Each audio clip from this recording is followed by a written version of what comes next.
আসসালামু আলাইকুম। একাবর টেক চ্যানেলের পক্ষ থেকে সবাইকে স্বাগত জানাচ্ছি।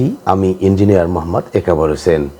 সুপ্রিয় শিক্ষার্থী, আজকের এই ক্লাসে আমি আলোচনা করব অষ্টম শ্রেণীর ডিজিটাল প্রযুক্তি বিষয়ের শিখন অভিজ্ঞতা 1 তথ্য যাচাই অভিযান নিয়ে।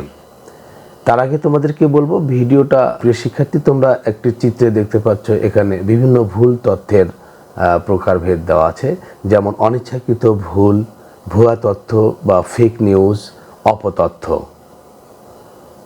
আমরা যেহেতু তথ্য যাচাই করে সঠিক তথ্য খুঁজে বের করব, তাই কি কি প্রক্রিয়ায় ভুল তথ্য আসতে পারে সেটি বুঝে নেব। ইতিপূর্বে আমরা কোনো তথ্য সঠিক কিনা তা যাচাই করার জন্য কিছু সাধারণ নিয়ম জেনে তথ্য যাচাই করেছিলাম। এখন আমরা প্রযুক্তি ব্যবহার করে তথ্যের যথার্থতা যাচাই করব।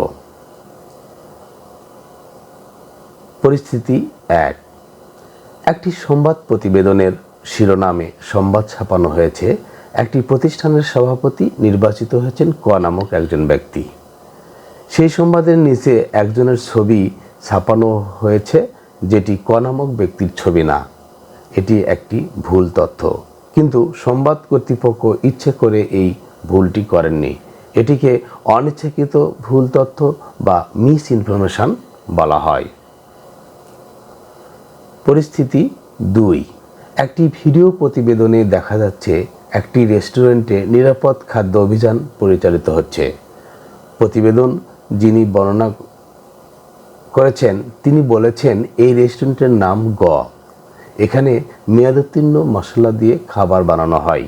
প্রকৃতপক্ষে যেই রেস্টুরেন্ট ভেজাল খাবার তৈরি করছে সেই রেস্টুরেন্টের নাম ঘ।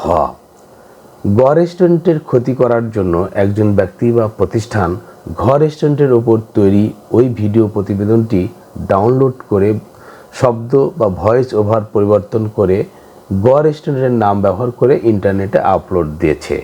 এই ধরনের ইচ্ছাকৃত প্রচারিত ভুল সংবাদকে ভুল তথ্য বা ফেক নিউজ বা ডিসইনফরমেশন বলা হয়। পরিস্থিতি 3। অনেক সময় সঠিক সংবাদও ভুল বোঝাবুঝি তৈরি করতে পারে। ক নামক একটি বেসরকারি প্রতিষ্ঠানের চেয়ারম্যানকে তার ভালো কাজের জন্য পুরস্কৃত করা হলো। এই সময় পরিকল্পিত অপরাধের তদন্ত চলছে। ক প্রতিষ্ঠানের চেয়ারম্যানের বিরুদ্ধে শিরোনামের পূর্বের একটি খবর ব্যাপকভাবে প্রচার করা শুরু করলো বিভিন্ন সোশ্যাল মিডিয়া থেকে। সংবাদটি সঠিক, কিন্তু ওই সময়ে ওই প্রতিষ্ঠানের চেয়ারম্যান ছিলেন অন্য আরেকজন ব্যক্তি। কিন্তু অনেকে ভাবলেন এই পুরস্কারপ্রাপ্ত চেয়ারম্যানই অপরাধ করেছেন। অর্থাৎ সঠিক সংবাদটি একজন ব্যক্তি বা প্রতিষ্ঠানের জন্য ক্ষতির কারণ হয়ে দাঁড়ালো। ব্যক্তি, দল, প্রতিষ্ঠান বা রাষ্ট্রের ক্ষতি করার উদ্দেশ্যে সঠিক সংবাদকে ভিন্ন পরিস্থিতিতে ব্যবহার করলে একে অপতথ্য বা ম্যাল ইনফরমেশন বলা হয়। এখানে আমরা 3টি ভিন্ন কাল্পনিক পরিস্থিতির উদাহরণ পড়লাম। কিভাবে আমরা বুঝতে পারবো উপরের বিভিন্ন পরিস্থিতির তথ্যগুলো ভুল? নিচের আমাদের ধারণাগুলো লিখি। ছক 1.1। আমি যেভাবে সঠিক তথ্য যাচাই করতাম। একটি উদাহরণ দেওয়া হলো। পরিস্থিতি 1। একই সংবাদ অন্য একটি সংবাদ মাধ্যমে কিভাবে প্রচার হয়েছে তা যাচাই করার জন্য অন্য 2টি সংবাদ মাধ্যম যাচাই করতাম। তাহলে ছবিটি যে ভুল তা আমি বুঝতে পারতাম। সংবাদটির শিরোনাম বা শিরোনামের কিওয়ার্ড দিয়ে ইন্টারনেটে সার্চ দিলে আরও কয়েকটি সংবাদ মাধ্যমের একই খবর চলে আসবে। পরিস্থিতি 2।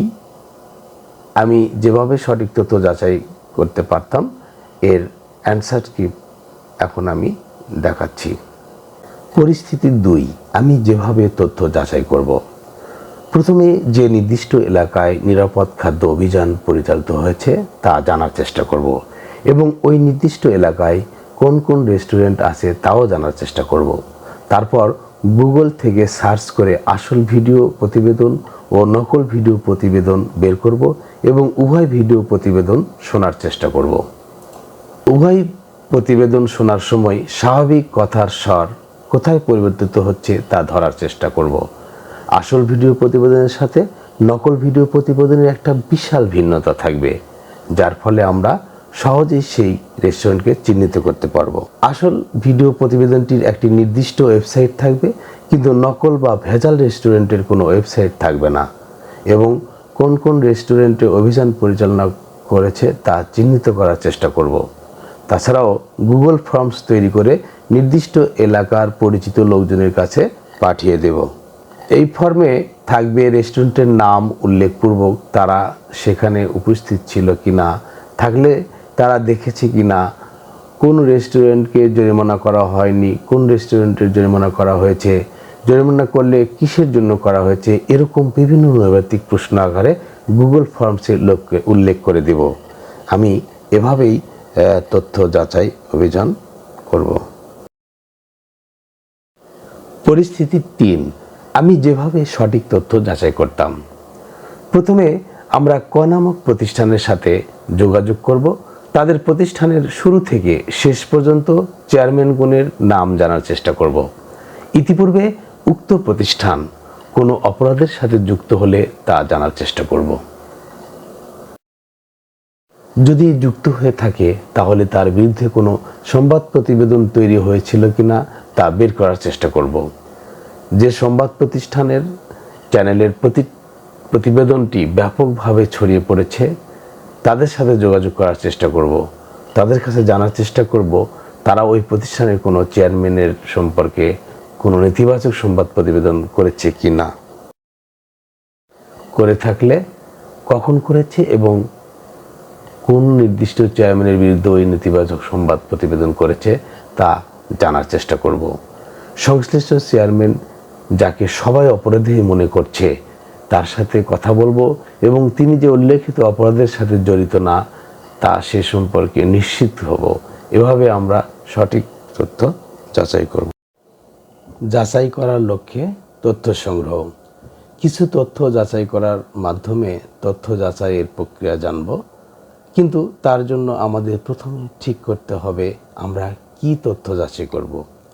আমাদের পরিচিত জনের কাছ থেকে জানতে চাইব কোন কোন তথ্য যাচাই করা প্রয়োজন। এর জন্য আমরা গুগল ফর্ম ব্যবহার করব। গুগল ফর্ম তৈরির জন্য আমাদেরকে জিমেল অ্যাকাউন্টে লগ ইন করে গুগল ড্রাইভে যেতে হবে এবং ফর্ম তৈরি করা সরাসরি দেখাচ্ছি। গুগল ফর্ম তৈরি করার জন্য প্রথমে যে কোনো একটি জিমেল অ্যাকাউন্টে লগ ইন করতে হবে। আমি এখানে আমার জিমেল অ্যাকাউন্টে লগ ইন করলাম এবং লগ ইন করার পর যে গুগল অ্যাপস অপশন আছে ছবির বাম পাশে, এই গুগল অ্যাপসে ক্লিক করার পর নিচের দিকে গুগল যে ড্রাইভ অপশন আছে, গুগল অ্যাপসে ক্লিক করার পর নিচের দিকে ড্রাইভ অপশানে ক্লিক করব। এই যে ড্রাইভ অপশানে ক্লিক করার পর ড্রাইভে ক্লিক করার পর এরকম একটা ইন্টারফেস আসবে এবং উপরের কোনায় যে ড্রাইভ প্লাস নিউ এই অপশানে ক্লিক করতে হবে। প্লাস নিউয়ে ক্লিক করার পর এরকম অপশান আসবে ফাইল, আপলোড ফাইল। নিচের দিকে যে গুগল ফর্মস অপশান আছে, গুগল ফর্মসে আমি ক্লিক করব। ক্লিক করার পর এরকম ডিফল্ট লেখা থাকবে, আমি এই ফর্মটা মিশিয়ে দিয়ে আমার নিজের মতো করে আমি লিখব, যে ইউনিকোড ব্যবহার করে আমি বাংলাতে লিখব। যেমন বইয়েতে যেটা লেখা আছে আমি সেটা টাইপ করছি। আপনি কোন মাধ্যমে সংবাদটি পেয়েছেন। এখন আমার নৈর্ব্যক্তিক আকারে যদি প্রশ্ন আরও অপশান তৈরি করতে হয় তাহলে এই যে ডিফল্ট যে অপশান 1 লেখা আছে এখানে এসে ক্লিক করে আমি অপশান এখানে প্রশ্নটি লিখব সংবাদপত্র। এরপর আরও অপশানের জন্য আমার অ্যাডে ক্লিক করতে হবে। যে অ্যাডে ক্লিক করার পর আবার নিচে অপশানে ক্লিক করব। ক্লিক করার পরে যে এই যে অপশান অটোমেটিকভাবে তৈরি হবে। নিচে অ্যাডে ক্লিক করে যে অপশান 2 তৈরি হলো, এটা মিশিয়ে দিয়ে আমি আমার প্রয়োজন মতো প্রশ্নগুলো এখানে টাইপ করব। টেলিভিশন, এরপর আবারও অ্যাড অপশানে ক্লিক করব। এভাবে অ্যাড অপশানে ক্লিক করার পর তৈরি করব। তৈরি করার পর আমরা সবগুলো লেখার পর আমরা সেন্ড অপশানে যে ক্লিক করব। সেন্ড অপশানে ক্লিক করার পর পরিচিত যাদের কাছে পাঠাবো তাদের ইমেল অ্যাড্রেসটা টাইপ করতে হবে। এখানে টাইপ করে সেন্ড করব এবং কিছুদিন সময় দেব, 1 সপ্তাহ বা 15 দিন পর আমরা তাদের রেসপন্স গিয়ে তাদের তথ্যটা সংগ্রহ করব। এই যে আমি দেখছি কোনো ব্যক্তির কাছে সরাসরি, এভাবে আমি তথ্য গুগল ফর্ম তৈরি করে কোনো তথ্য যাচাই করা যায়। তো আমি গুগল ফর্ম তৈরি করা সরাসরি তোমাদেরকে দেখাচ্ছি, আশা করি তোমরা বুঝতে পারবে। আর তোমরা যদি বুঝতে পারো, আমার এই ভিডিও দেখে তোমরা যদি সামান্যটুকু উপকৃত হও, তাহলে আমি নিজেকে ধন্য মনে করব। এবং তোমরা ডিজিটাল প্রযুক্তির ক্লাস, সকল অধ্যায়ে ক্লাস পেতে অবশ্যই চ্যানেলটিকে সাবস্ক্রাইব করে রাখবে। দেখো এরপরে এই যে টাইপ করার পরে আমি এই যে সেন্ড অপশানে যে ক্লিক করলাম, এই যে সেন্ড অপশানে ক্লিক করার পর যে আসবে দেখুন to enter your name or email address, এর ঘরে যাদের কাছে পাঠাবো তাদের ইমেল অ্যাড্রেস লিখতে হবে। এই যে ইমেলের নিচে লেখা আছে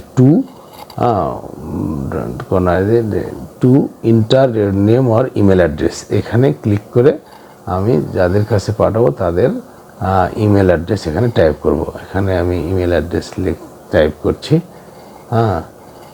যেহেতু এটা বাংলা করা আছে, ইউনিকোড করা আছে, এই জন্য এটাকে আমাকে ফন্ট সঠিক হবে না, এটা পরিবর্তন করতে হবে। আমি ইংরেজি করে নিচ্ছি। এই ইংরেজি করার পর এখানে যাদের কাছে ইমেল অ্যাড্রেস পাঠালাম করব তাদের ইমেল অ্যাড্রেস এখানে কমা দিয়ে আমরা লিখব। লেখার পরে আমরা কি করব, পাঠিয়ে দেব। আমাদের এভাবে আমরা যাদের কাছে প্রশ্ন পাঠাবো তাদের কাছে আমরা পাঠিয়ে দেব। পাঠিয়ে দেওয়ার পর আমরা কিছুদিন পর, 1 সপ্তাহ বা 15 দিন পর আমরা সেই রেসপন্স একটা অপশান আছে, এই যে কোশ্চেন, তারপর রেসপন্সে ক্লিক করলে আমরা এগুলো তথ্য সংগ্রহ করবো এখান থেকে।